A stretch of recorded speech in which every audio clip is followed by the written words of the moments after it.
Wabarakatuh. Sahabat tuan-tuan dan puan-puan yang dirahmati sekalian. Itu kita kata ilahi kerana kita dapat hadir di sini semua dengan izinnya. Saya Muhammad Nafiz bin Abdul Syukur daripada Pegawai Kanan Bahagian Informasi dan Maklumat selaku pengacara forum kita pada hari ini. Topik kita pada hari ini ialah anak luar nikah, tuan. Nanti kita akan siapa yang akan mengupasnya. Bukan saya selayaknya, tetapi kita telah menjemput 3 orang panel yang diundang, iaitu pertama Dr. Muhammad Hanif bin Mustafa selaku Pegawai Jabatan Pendaftaran Negara. Tuan-tuan,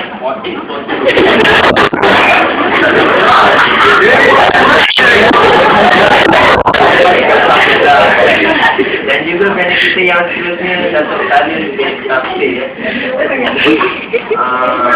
selaku tokoh kepapaan negara. Kenapa kita memanggil tokoh kepapaan negara? Kerana beliau berjaya mendidik 13 orang anak dan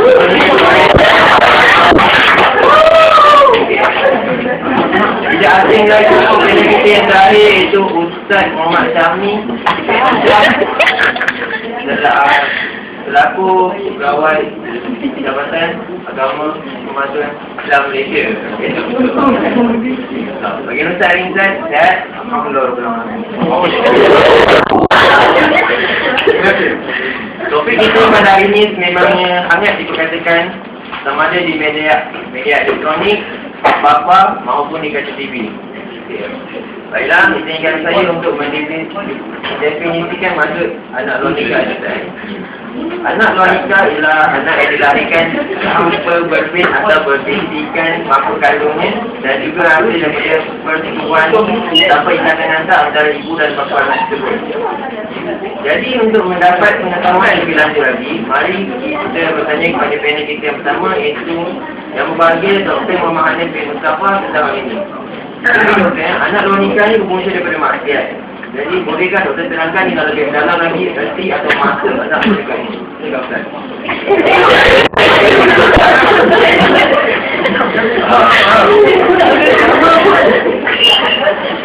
Bismillahirrahmanirrahim. Alhamdulillah.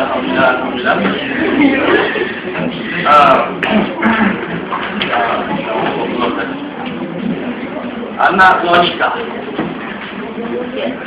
yang dikongsikan oleh Pemuslim Majlis Nabi. Anak luar nikah inilah anak yang lahir dari hubungan ibu bapa tanpa catatan perkahwinan yang sah. Apabila lelaki dan perempuan itu membuat hubungan dan perempuan itu mengandung dan akhirnya anak itu, itulah anak luar nikah. Faham?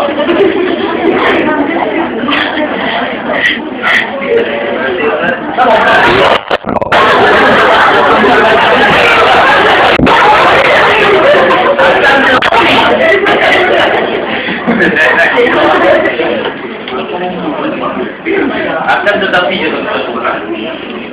kebanyakan masyarakat sekarang salah faham tentang perkara itu. Jadi ramai masyarakat yang memanggil anak ini anak haram. Anak ini tidak haram. Yang haram ni kekuatan merapak saja. Yang perkara ni haram. Perbuatan ni haram. Anak itu tidak haram.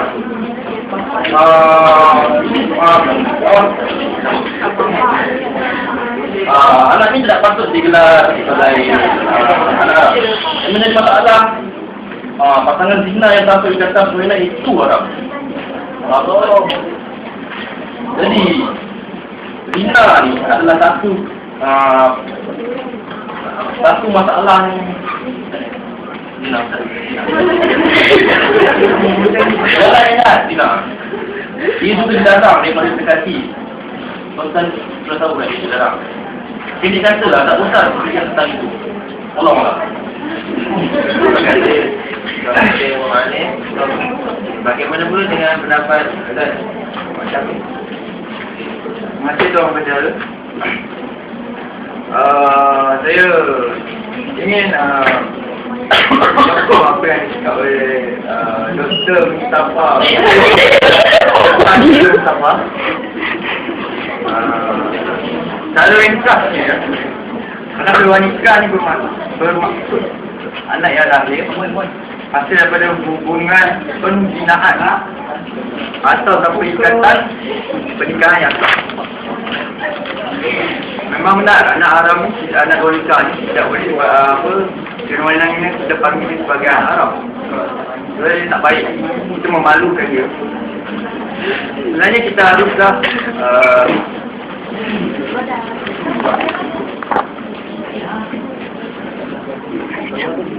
kita harus menghormati dia, jangan malukan dia, kita boleh malukan dia.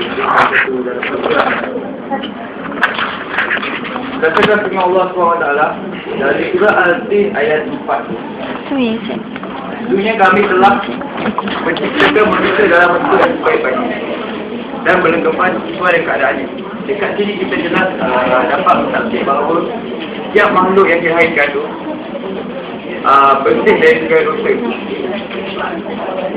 Disokong dengan hadis Nabi yang bermaksud setiap Nabi yang setiap anak yang dilahirkan adalah fitrah.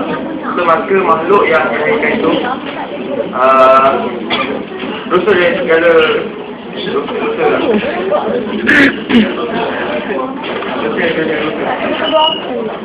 Dari tersebut saya nak jelaskan di sini, dia menjelaskan bahawa manusia dilahirkan adalah dalam keadaan yang baik dan bukan dalam keadaan aib dan hina seperti yang digambarkan oleh setengah pihak.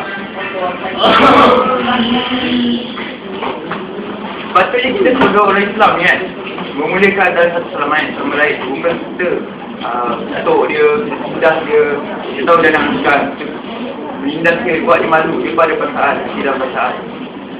Kita sepatutnya sebagai sesama Islam haruslah memberi sokongan pada dia, kita berinteraksi lah. Maksudnya kita jadikan sebagai sesuatu perkara biasa lah. Nanti dibantu kan, so kita dah dapat dosa besar. Itu yang terima kasih Ustaz kami. Namanya penjelasan yang berikan sangat menarik. Dan tentu anak wanita ini adalah anak yang asalnya tidak sah, tapi mereka semua sama seperti kita. Bagaimana pula dengan kekerasan? Apakah yang menyebabkan perkara ini berlaku? Boleh Datuk kalian pasti terangkan lebih lanjut. Silakan. Okey, tuan-tuan saudara. Assalamualaikum warahmatullahi wabarakatuh. Waalaikumsalam. Dalam pernah tak saya dengar lagu ini? Tanya sama Koko, aku sebab goyah. Itulah ceritanya sedang saya akan ceritakan punca-punca berlakunya anak wanita ini. Hadirin sekalian, teknologi pada masa kini amat senang dan mudah kita dapat dengan hanya di ujung jari saja, tuan-tuan dan puan. Hanya di ujung jari saja kita makmur dan memiliki apa yang kita nak, sebagai contoh informasi, hiburan dan sebagainya yang berkaitan. Bukan yang boleh dapat kekayaan, tapi insyaAllah kita kekayaan. Untuk menjadikan jarak kita digerakkan, berlakunya kejadian kisah anak luar nikah ini disebabkan oleh daripada pengaruh barat, seperti perlakuan begini menyebabkan anak-anak muda remaja kita terikut. Mereka ingin mencuba merasa apakah yang ada di sebalik itu. Mereka mula membuka lamuan tersebut dan lihat. Mereka melihat, mereka akan terangsang dan organisme mereka akan cuba mendadak dan cuba untuk mencari sesuatu kelainan yang lain daripada yang lain. Sampai itu juga pengaruh daripada rakan sebaya, iaitu peer influence dalam bahasa Inggerisnya, juga menyebabkan berlakunya punca anak wanita ini.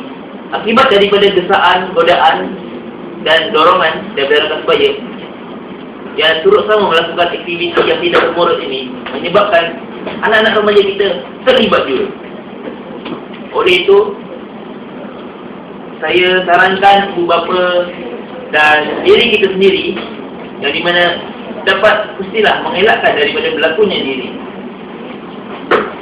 Dengan itu, perkara-perkara ini tidak akan berlaku. Sama ada di Malaysia atau di luar negara. Itu saja. Okey. Dengan hujah-hujahnya, nampaknya kerana kita yang seterusnya ingin juga memberikan pendapat. Jadi kalau Ustaz terima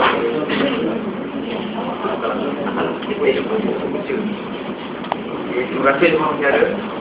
Saya ingin menambah bahawa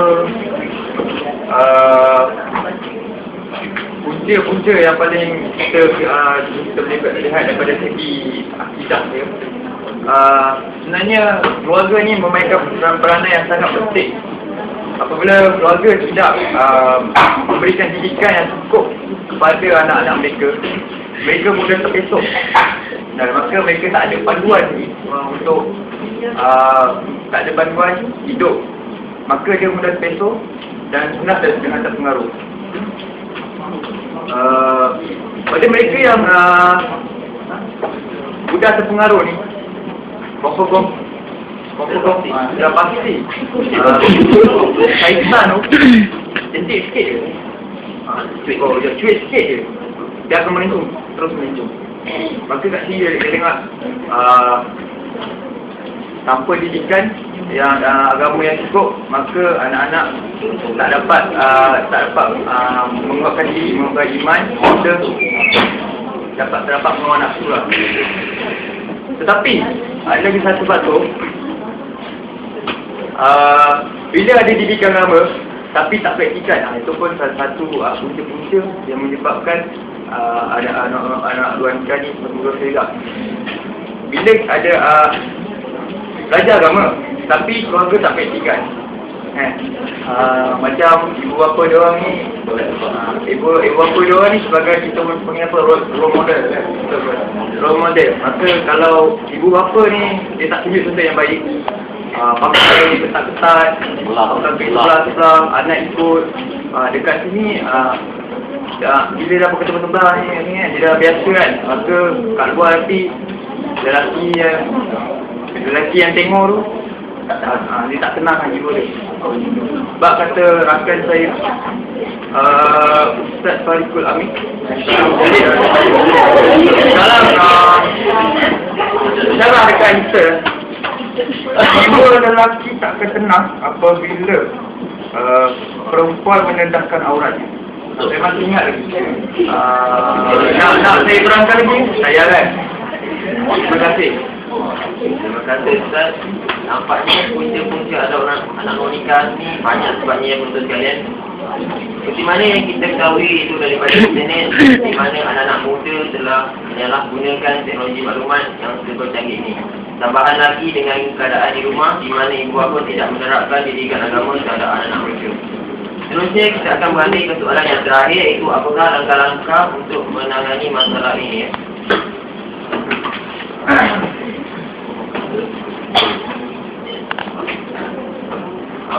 Jadi kan Datuk Muhammad Khalid bin Tasdik, terima kasih Tuan Pengacara.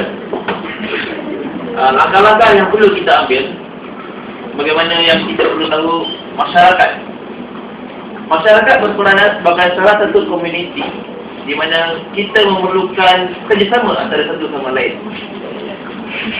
Masyarakat juga berfungsi sebagai satu jaringan komunikasi di mana kita dapat menasihati, memberi pendapat, memberi pengajaran kepada anak muda kita agar tidak melakukan kesilapan-kesilapan sebegini, supaya masa depan mereka tidak terjejas dan maruah mereka sebagai umat Islam dan rakyat Malaysia tidak juga disemari oleh pengaruh-pengaruh yang negatif.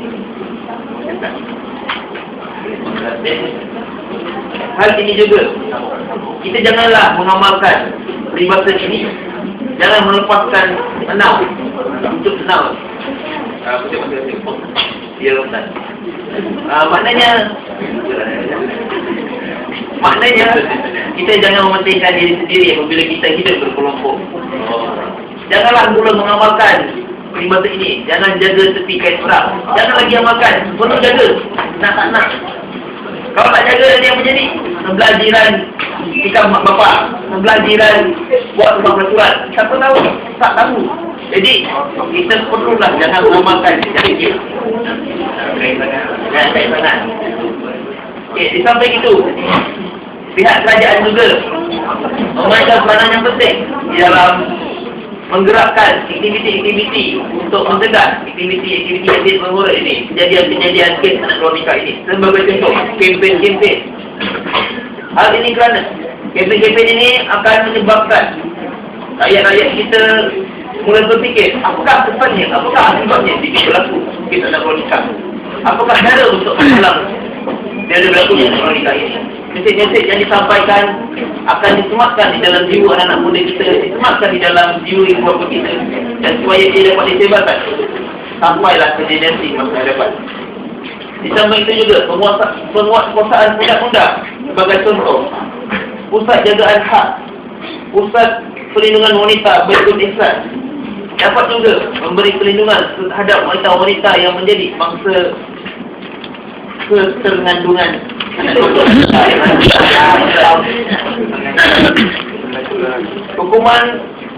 Hukuman penjara dan hukuman gantung juga amat perlu bagi mereka yang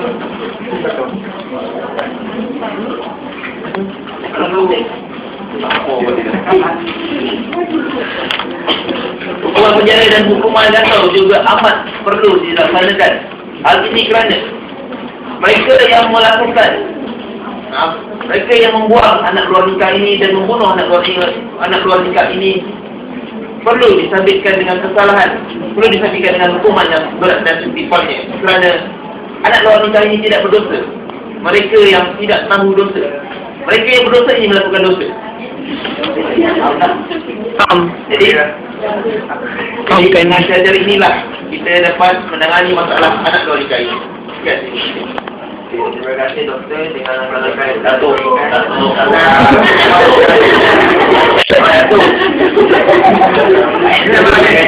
Mana boleh dia tak jawab. Terima kasih tuan Presiden kerana memberi peluang untuk menyambung. Dalam kerangka dari segi akidah kita ada kait dengan saya punya punca tadi, keluarga. So, keluarga sangat bertanggungjawab dalam mendidik anak-anak dengan menerapkan nilai-nilai Islam dalam suatu institusi kekeluargaan. So, maka tanda kita bahawa anak ni adalah amanah daripada Allah SWT. Jadi kita kena jaga anak-anak tu dengan baik.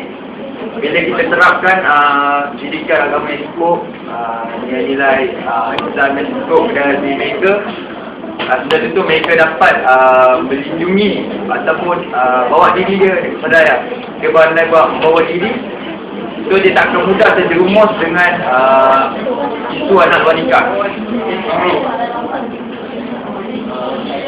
Apabila mereka diterapkan dengan nilai Islam, maka mereka akan tahu tanggungjawab.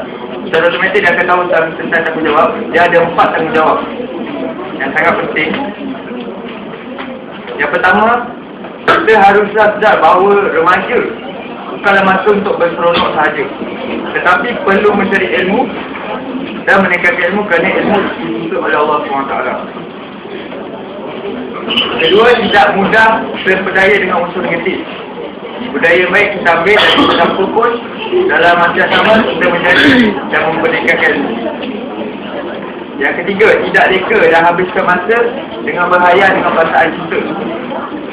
Antara ada yang mencari pasangan, macam sekarang kita dengar banyak yang belajar, lepas tu ada yang sibuk nak cari pasangan, bukan couple. Kita tak boleh buang masa sebenarnya. Bab kata rakan saya Ustaz Taufik yang yang rakan perjalanan saya satu buat saya ingat lagi ayat ni. Pancarkanlah cinta kita kepada Allah SWT terlebih dahulu, barulah kita pancar cinta barulah Allah pancarkan cinta kita itu terhadap orang yang turut pancarkan cintanya kepada Allah SWT. Faham tak? 4. Hormatilah ibu bapa walaupun pada pandangan mereka tidak memahami jiwa. Dan bahasa kita punya ibu bapa adalah pintu syurga. So, keempat ni, jika dia tahu tentang tanggungjawab dia ni, maka dia akan tak mudah untuk terjemur dalam kancah anak luar nikah. Sekian. Wah, itu menarik sekali Ujah disampaikan. Banyak ilmu baru yang kita percaya ini. Bagaimana juga dengan Dr. Hanif? Adakah ada lagi langkah-langkah yang nak dikongsikan? Okey, Nabi, ini satu langkah yang saya dapat tidak sebab banyak langkah diberikan. Okey, langkah saya pada pasangan yang sudah berlanjur yang sudah membuat anak yang haram terbuat, tidak patutlah harus berfikir panjang. Tak. Berfikir panjang lah. Jangan berfikir secara negatif. Starter tu baru. Kenapa ni? Okey, apa dia? Berfikir panjang. Mantap. Saya cadangkan kepada pasangan yang terlanjur. Bila sudah terlanjur, haruslah memikir positif dan bertaubat. Bertaubat. Jumpalah pada, kalau takut jumpa ibu apa ni, siapa yang nak jumpa ibu apa lah, nak buat pintu tu lah. Jumpa pada kaunselor ustaz, Syami, boleh insyaAllah ustaz. Boleh. Ustaz akan mendidikan. Dan berkata Datuk ada tadi, anak kelas aku nak terberanak. Akulah pusat-pusat dengan Veronica pendidikan agama, pendidikan lah. Pendidikan sejarah yang lain juga. Jadi saya rasa itu saja. Okey, terima kasih doktor. Seterusnya kita seperti mendapat komen daripada penonton-penonton di Facebook ya.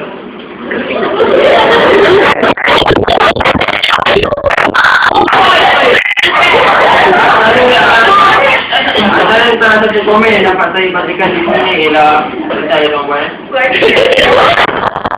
Daripada kelihatan ya. Apa yang ialah anak luar ni kan tak salah. Ibu bapa dia yang patut dipersalahkan. Betul tak? Betul.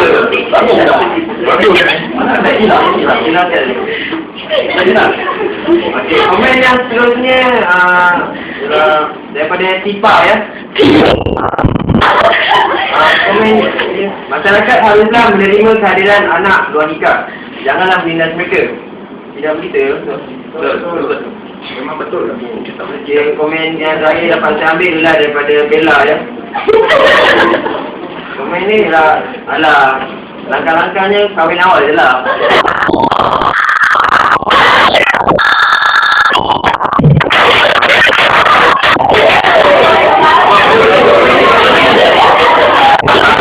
Menyamakan perbincangan kita pada hari ini.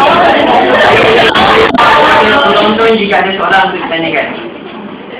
Ada.